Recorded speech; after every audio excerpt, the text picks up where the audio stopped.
नमस्कार दोस्तों, जय माता रानी की। दोस्तों, कर्म के हिसाब से अगला जन्म गरुड़ पुराण के अनुसार हर जीव का पुनर्जन्म होता है। भगवान श्री कृष्ण ने गरुड़ पुराण में बताया है कि मृत्यु के बाद मनुष्यों को कौन सा जन्म मिलता है, यह उसके पूर्व जन्म के कर्मों पर निर्भर रहता है। अगले और पिछले जन्म के बारे में जानने की उत्सुकता अधिकांश लोगों में होती है। अगले जन्म को लेकर लोगों के मन में यह जिज्ञासा रहती है कि वे मनुष्य बनेंगे या पशु या फिर कीड़े मकोड़े बनेंगे। और यहीं पर कई लोगों के मन में यह भी सवाल आता है कि वे महिला के रूप में जन्म लेंगे या पुरुष के रूप में। हिंदू धर्म में ऐसा उल्लेख मिलता है कि जो इंसान जन्म लेता है उसकी मृत्यु अवश्य होती है, परंतु क्या आप जानते हैं कि मनुष्य मरने के बाद कौन सी योनि में जन्म लेता है? गरुड़ पुराण हिंदू धर्म के महापुराण में से एक है, जिसमें जन्म, मृत्यु और मृत्यु के बाद की घटनाओं का विस्तार पूर्वक वर्णन मिलता है। इस पुराण में ऐसी कई बातें बताई गई हैं जिन्हें अपनाने से व्यक्ति अपने जीवन की स्थिति सुधार सकता है। इस महापुराण में भगवान विष्णु और गरुड़ देव के बीच संवाद का वर्णन है। साथ ही इसमें व्यक्ति के चरित्र के बारे में भी बताया गया है। गरुड़ पुराण में ये उल्लेख है कि ईश्वर की दृष्टि में जो अच्छे कर्म होते हैं उन्हें पुण्य कहा जाता है और जो बुरे कर्म होते हैं उन्हें पाप कहा जाता है। गरुड़ पुराण और कठोपनिषद में ये बात बताई गई है कि मनुष्य धरती पर जो पाप करता है उन सभी पापों की अलग अलग सजा बारी बारी से मिलती है। गरुड़ पुराण के अनुसार जो व्यक्ति अच्छे कर्म करता है उसे स्वर्ग में स्थान मिलता है, वहीं बुरे कर्म करने पर उसे नरक में जाना पड़ता है। आज हम आपको इसी के बारे में बताने जा रहे हैं। तो चलिए हम इस विषय को भगवान श्री कृष्ण की एक महान कथा के माध्यम से जानते हैं। एक बार की बात है जब भगवान श्री कृष्ण के पास गरुड़ देव आकाश मार्ग से आते हैं, जिसे गरुड़ देव भगवान श्री कृष्ण के पास पहुंचकर उन्हें प्रणाम करते हैं और कहते हैं, हे प्रभु, आज मेरे मन में एक शंका उत्पन्न हो रही है, कृपया आप मेरी इस शंका का निवारण करें।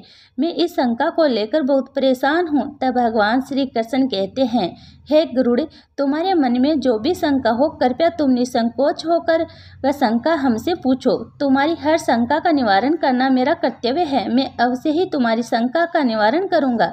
तब गरुड़ देव बड़ी प्रसन्नता से पूछने लगते हैं, हे प्रभु, मुझे इस विषय में बताइए कि क्या मनुष्य को कर्मों के हिसाब से ही अगला जन्म मिलता है, और अगर ऐसा है तो मनुष्यों को कैसा कर्म करना चाहिए। इसके साथ ही मेरा यह प्रश्न भी है कि क्या पति के साथ भोजन करने वाली स्त्रियों को पाप लगता है? क्या पति के साथ भोजन करना उचित होता है? शास्त्र इस विषय में क्या कहते हैं? हे प्रभु, ऐसा कौन सा पाप है जिसे करने से स्त्री नरकगामी बन जाती हैं? कृपया आप मेरी इस शंका का समाधान कीजिए। गरुड़ देव की बात सुनकर भगवान श्री कृष्ण मुस्कुराते हुए कहते हैं, हे गरुड़, आज तुमने समस्त मानव जाति के कल्याण के उद्देश्य से बहुत ही महत्वपूर्ण प्रश्न किया है। हे गरुड़, तुमने जो प्रश्न किया है उसका समाधान मैं अवश्य ही बताऊंगा, लेकिन तुम्हें इसका समाधान देवी सुधा की कथा सुनने से मिलेगा। हे गरुड़, आज मैं तुम्हें रानी सुधा की कथा सुनाता हूँ, जिसे तुम्हारी सभी शंकाओं का समाधान मिलेगा। इस प्राचीन कथा में तुम्हारे सभी प्रश्नों के उत्तर मिल जाएंगे, इसलिए इस कथा को ध्यानपूर्वक सुनो। भगवान श्री कृष्ण से यह सुनकर गुरुदेव कहते हैं, हे प्रभु, मैं इस कथा को अवश्य ध्यानपूर्वक सुनूंगा, कृपया आप इस कथा को मुझे कहिए। तब भगवान श्री कृष्ण कथा को सुनाना आरंभ करते हैं और कहते हैं, हे गुरुदेव, प्राचीन काल की बात है। कौशल देश में महाराज देव राज्य करते थे। वे धर्म का पालन करने वाले गुणवान, चरित्रवान और अत्यंत कुशल सम्राट थे। उनका विवाह काशी नरेश की पुत्री सुधा के साथ हुआ था। सुधा सत्यव्रत का पालन करने में तत्पर, गुणवान, चरित्रवान तथा एक महान पतिव्रता स्त्री थी। महाराज देव पुण्य आत्मा थे। उन्होंने अनेक यज्ञ किए और पुण्य के कई कार्य किए। उन्होंने देवालय बनवाए, पोखरे खुदवाए, वाटिकाएं बनवाई और वे सदैव साधु संतों की रक्षा में तत्पर रहते थे। महाराज देव के नगर के समीप एक घना जंगल था और उस जंगल में एक विशाल और भयंकर आकार वाला सूअर अपनी पत्नी और पुत्रों के साथ रहता था। वह सूअर इतना बड़ा था कि लोग इसे डरते थे। उस सूअर के डर से मनुष्य उस वन के मार्ग से जाने से घबराते थे। फिर जब ये बात महाराज देव को पता चली तो उन्होंने उस सूअर का शिकार करने का निर्णय किया। एक दिन महाराज अपनी पत्नी सुधा और अनेक सैनिकों तथा कुत्तों को लेकर उस वन में सूअर का शिकार करने के लिए निकल पड़े। देव बड़े ही पराक्रमी थे। उन्होंने अनेक विशालकाय शेरों और राक्षसों का वध किया था, इसलिए वे इस भयंकर सूअर से नगरवासियों की रक्षा करने के लिए उस वन में शिकार करने पहुंचे। जब उस भयंकर आकार वाले सूअर ने महाराज देव को वन की ओर आते देखा तो वह अपनी पत्नी से कहने लगा, हे प्रिय, देखो, ये कौशल देश के महान सम्राट देव है। वे महापराक्रमी और महातेजस्वी है और वे इस वन में मेरा शिकार करने के लिए आ रहे हैं। उनके साथ बहुत से कुत्ते और शिकारी है। इसमें तनकी भी संदेह नहीं है कि वे मुझ पर प्रहार करेंगे। महाराज बड़े पुण्य आत्मा है। यह राजाओं के भी राजा है। समस्त विश्व इनके अधीन है। फिर वह सूअर अपनी पत्नी से कहने लगा, हे प्रिय, मैं तुम सबकी रक्षा करने के लिए अपना पराक्रम दिखाते हुए महाराज के साथ युद्ध करूंगा। अगर युद्ध में मैंने उन्हें पराजित कर दिया तो तीनों लोगों में मेरी कीर्ति हो जाएगी, और यदि मैं उनके हाथों मारा भी गया तो मुझे इस सूअर की योनि से छुटकारा मिल जाएगा और मैं विष्णु लोक को चला जाऊंगा। मेरे पिछले जन्म के पापों के कारण ही मुझे सूअर का जन्म मिला है। फिर उसकी पत्नी बोली, हे नाथ, हमारे बच्चे आपके ही पराक्रम और साहस के कारण इस वन में निर्भय होकर विचरण करते हैं। वह कोमल कोमल फूलों का आहार ग्रहण करते हैं। आपके ही कारण इन्हें शेर, सियार आदि जंगली जानवरों का भय नहीं है। आपके बिना हम असहाय हो जाएंगे। आपके बिना मेरा जीवन भी नष्ट हो जाएगा। फिर सूअर ने उत्तर दिया, हे प्रिय, तुम वीरों के धर्म को नहीं जानती हो। यदि शत्रु वीरों को युद्ध के लिए ललकारते हैं तो वीर पुरुष को लोभ और भय से कायर की भांति छिपकर नहीं भागना चाहिए। ऐसे पुरुष को 1000 युग तक नरक में डालकर पकाया जाता है। वीर पुरुष अगर शत्रु का सामना करता है और लड़ते हुए वीर गति को प्राप्त होता है तो उसे मृत्यु के बाद देवलोक की प्राप्ति होती है। फिर सूअर ने अपनी पत्नी और बच्चों से कहा, तुम सब पर्वत की गुफा में छिप जाओ। मैं अपने धर्म का पालन करने के लिए महाराज देव से युद्ध करूंगा। फिर सूअर की पत्नी ने अपने बच्चों से कहा, बच्चों, आज युद्ध भूमि में कुछ अतिथि आए हैं। उनका सत्कार करने के लिए और उनसे युद्ध करने के लिए तुम्हारे पिता जा रहे हैं। तुम लोग पर्वत की गुफा में जाकर छिप जाओ, क्योंकि महाराज देव बड़े बलवान है और इस युद्ध में हमारा संहार कर डालेंगे। फिर सूअर के छोटे बच्चे बोल पड़े, हे माँ, हम अपने पिता और माता को संकट में छोड़कर भागने का पाप नहीं करेंगे। हम शत्रु को परास्त करेंगे और आपके साथ युद्ध में शामिल रहेंगे। फिर वह सूअर, उसकी पत्नी और उसके बच्चे सभी युद्ध के लिए तैयार हो जाते हैं और युद्ध भूमि की ओर बढ़ते हैं। महाराज देव अपनी सेना के साथ उस स्थान पर पहुंचते हैं। सूअर के परिवार और महाराज के सैनिकों के बीच भीषण युद्ध होता है। सूअर अपने दांतों से सैनिकों को मारने लगते हैं और सैनिक अपने भालों से सूअर को मारने लगते हैं। इस युद्ध में कई सूअर मारे जाते हैं और बहुत से सैनिक घायल हो जाते हैं। अतः सूअर और उसकी पत्नी सहित कुछ पुत्र बचते हैं। सूअर की पत्नी ने अपने पति से कहा, हे नाथ, हम यहाँ से भाग जाएं, नहीं तो हमारा वंश नष्ट हो जाएगा। तब सूअर ने उत्तर दिया, यदि मैं युद्ध में भागता हूँ तो मेरी जाति की प्रतिष्ठा नष्ट हो जाएगी। तुम बच्चों को लेकर यहाँ से चले जाओ और सुखपूर्वक जीवन व्यतीत करो। फिर सूअर की पत्नी बोली, मैं तुम्हारे बिना नहीं जा सकती। फिर दोनों युद्ध भूमि में महाराज देव से युद्ध करने के लिए आगे बढ़े। महाराज एक बाण सूअर के शरीर में घुसाकर उसे गिरा देता है और वह सूअर मर जाता है। इसके बाद महाराज के सैनिक सूअर की पत्नी पर प्रहार करने के लिए आगे बढ़ते हैं, लेकिन महाराज देव ने कहा, यह एक स्त्री है, मैं स्त्री का वध नहीं करूंगा। फिर एक सैनिकों ने सूअर की पत्नी को मूर्छित कर डाला। रानी सुधा ने उस स्त्री को पानी डालकर होश में लाया। सूअर की पत्नी ने रानी से कहा, हे देवी, तुमने मुझे कष्ट से मुक्ति दिलाई है, तुम्हारा कल्याण हो। रानी सुधा को यह सुनकर बहुत आश्चर्य हुआ। अब रानी सुधा सोचने लगी, आज मैंने एक बहुत विचित्र घटना देखी है। यह सूअर तो मनुष्य की वाणी में सुंदर और स्पष्ट संस्कृत बोल रही है। फिर रानी सुधा ने उस सूअर से पूछा, हे बद्रे, तुम कौन हो? तुम्हारा व्यवहार बहुत ही अजीब है। तुम एक पशु होकर भी मनुष्य की वाणी में कैसे बोल सकती हो? मुझे अपने पूर्व जन्म का वृत्तांत सुनाओ ताकि मैं जान सके तुम सूअर कैसे बनी हो।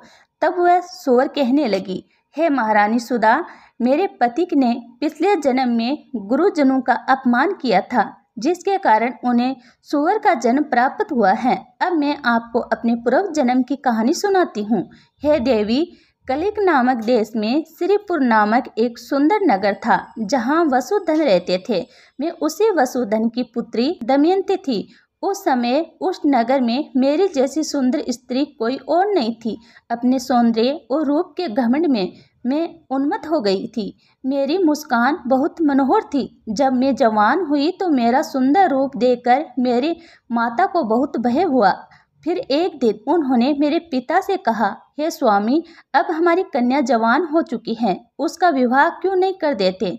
आप इसे शीघ्र ही किसी वर को सौंप दीजिए। फिर राजा देव ने अपनी पत्नी सुधा की बात सुनी और कहा, हे कल्याणी, मैं अपनी पुत्री का विवाह उसी पुरुष से करूंगा जो विवाह के बाद मेरे घर में ही निवास करेगा। दमयंती मुझे बहुत प्रिय है, मैं इसे अपनी आंखों से दूर नहीं होने देना चाहता। फिर एक दिन शिव शर्मा नामक एक विद्वान ब्राह्मण हमारे द्वार पर आए। राजा देव ने उनके ज्ञान और कौशलता को देखकर खुशी जाहिर की और उन्हें मुझसे विवाह के लिए प्रस्ताव दिया। उन्होंने शिव शर्मा ब्राह्मण से मेरा विवाह करवा दिया और वे हमारे ही महल में रहने लगे। लेकिन मैं अपने माता पिता के लाड प्यार में बिगड़ चुकी थी, इसलिए अपने विवेक और शक्ति को खो चुकी थी। मैंने कभी अपने पति की सेवा नहीं की और न ही कभी उनके चरणों को स्पर्श नहीं किया। मैं उन्हें हमेशा क्रूर दृष्टि से देखती थी, उनका अपमान करती थी और उनका नाम लेकर पुकारती थी। मैं हमेशा अपने पति से पहले भोजन करती थी और उन्हें भोजन के बिना छोड़ देती थी। मैं अपनी मर्जी से इधर उधर घूमती रहती थी और बात बात पर अपने पति का अपमान करती थी। मैं उनके साथ कभी अच्छा व्यवहार नहीं किया और उन्हें मेरे शरीर को छूने की अनुमति नहीं दी। शिव शर्मा बहुत शांत स्वभाव के थे और उन्होंने मुझे कई दिनों तक सहन किया, लेकिन एक दिन वे अत्यंत दुखी होकर मुझे छोड़कर चले गए। मेरे पति के जाने के बाद राजा देव बहुत दुखी हो गए और रानी सुधा से कहा, हे प्रिय, हमारी पुत्री दमयंती ने हमारे दामाद को छोड़ दिया। वह पापचारिणी और दुष्ट है। क्या मैं जानता था कि हमारी पुत्री दमयंती इतनी दुष्ट और कुल नाशनी होगी? तब रानी सुधा बोली, हे नाथ, हमारी पुत्री आपके लाड प्यार से बिगड़ गई है। इसे सही रास्ते पर लाने के लिए आपको ही कुछ करना होगा।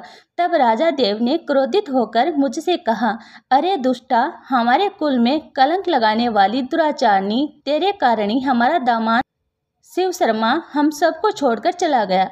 अब तुझे जहाँ जाना है जा, फिर अपने पति को बाहर जाकर ढूंढ। फिर मैंने अपने घर को छोड़ दिया और बाहर चली गई। लोग मुझे उल्टा पापनी और दुराचारनी कहने लगे। तब मैं अपने पति को ढूंढते हुए वन में चली गई। फिर एक दिन मैं एक कुटिया के पास भिक्षा मांगने गई। वहाँ सुमित्रा नामक की एक स्त्री अपने पति से कहने लगी, हे स्वामी, द्वार पर एक दुखिया स्त्री भिक्षा मांगने आई है। वह कोई और नहीं बल्कि सुमित्रा का पति शिव शर्मा ही था। उन्होंने मुझे पहचान लिया और अपनी पत्नी से कहा, हे प्रिय, यह मेरी पहली पत्नी दमयंती है, जो मुझे बहुत प्रिय थी। इसका आदर सत्कार करो और इसे घर में स्थान दो। फिर सुमित्रा ने अपने पति की आज्ञा का पालन किया और मुझे घर के अंदर बुलाया। उसके बाद वस्त्र दिए। फिर एक दिन में बैठकर सुमित्रा के अच्छे स्वभाव और अपने दुष्ट स्वभाव पर विचार करने लगी। मुझे बहुत पश्चाताप हुआ। अत्यधिक चिंता के कारण मेरा हृदय में दर्द हुआ और उसी क्षण मेरी मृत्यु हो गई।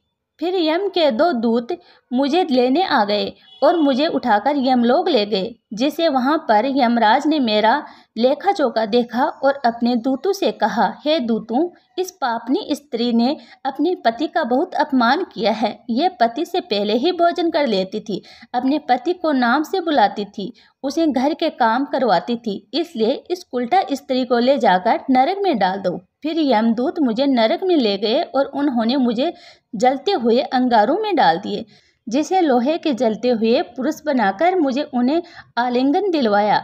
वहां नरक में मुझे अनेक वर्षों तक कष्ट भोगने पड़े। फिर नरक की सजा भुगतने के बाद यमराज ने मुझे सूअर के जन्म में डाल दिया। हे महारानी, इस प्रकार से मैंने आपको मेरे पूर्व जन्म का वृत्तांत सुना दिया है। कृपया अब मुझे इस जीवन से मुक्ति दिला दो। आपने अपने पति की बहुत सेवा की है, इसलिए मुझे आपका थोड़ा सा पुण्य प्रदान करो। फिर रानी सुधा महाराज के पास जाती है और उनसे कहती है, हे स्वामी, अब मैं क्या करूं? आप जो आज्ञा देंगे मैं वही करूंगी। फिर महाराज देव कहते हैं, हे प्रिय, ये बेचारी बहुत दिनों से बहुत ही दुख भोग रही हैं। अब तुम अपने पुण्य से इसका उद्धार करो। महाराज देव की आज्ञा लेकर रानी सुधा ने सूअर से कहा, हे देवी, मैं अपने 1 वर्ष का पुण्य तुम्हें प्रदान करती हूँ। रानी के इतना कहते ही उस सूअर के प्राण चले गए और उसके शरीर से एक दिव्य स्त्री प्रकट हुई। फिर वह महारानी और महाराज को नमस्कार करके विष्णु लोक को जाने लगी। अब भगवान श्री कृष्ण कहते हैं, हे गुरुदेव, अब तो आपको पता चल ही गया होगा कि मनुष्य जैसा कर्म करता है वैसा ही उसे फल मिलता है। हे पक्षीराज, गधा, कुत्ता, बिल्ली, सांप, बंदर, गिरगिट, बकरा, भेड़िया, गाय, कछुआ, कीड़े मकोड़े, कोई भी पशु पक्षी, पेड़ पौधे अर्थात किसी भी जन्म में जो व्यक्ति जन्म लेता है वह पापी होता है और उसे अगले जन्म में ये स्थिति उसके पिछले जन्म के कर्मों के आधार पर मिलती है। कभी कभी जब बालक का जन्म होता है तो उसमें कई प्रकार के दोष होते हैं। कई बार बालक किन्नर के रूप में पैदा होता है या शारीरिक दोषों के साथ जैसे विकलांग पैदा होता है। यह सब कुछ उनके पिछले जन्म के कर्मों के आधार पर होता है। शिशु जब माँ के गर्भ में रहता है तो उसे पिछले जन्म की सारी बातें याद रहती है। फिर वह दुखी होकर ईश्वर से प्रार्थना करता है कि हे ईश्वर, इस जीवन में वह सत्कर्म करेगा और भगवान का नाम लेगा। लेकिन जब वह पृथ्वी लोक में आता है, ईश्वर उसकी समृद्धि समाप्त कर देते हैं और वह फिर से मोह माया में उलझ जाता है।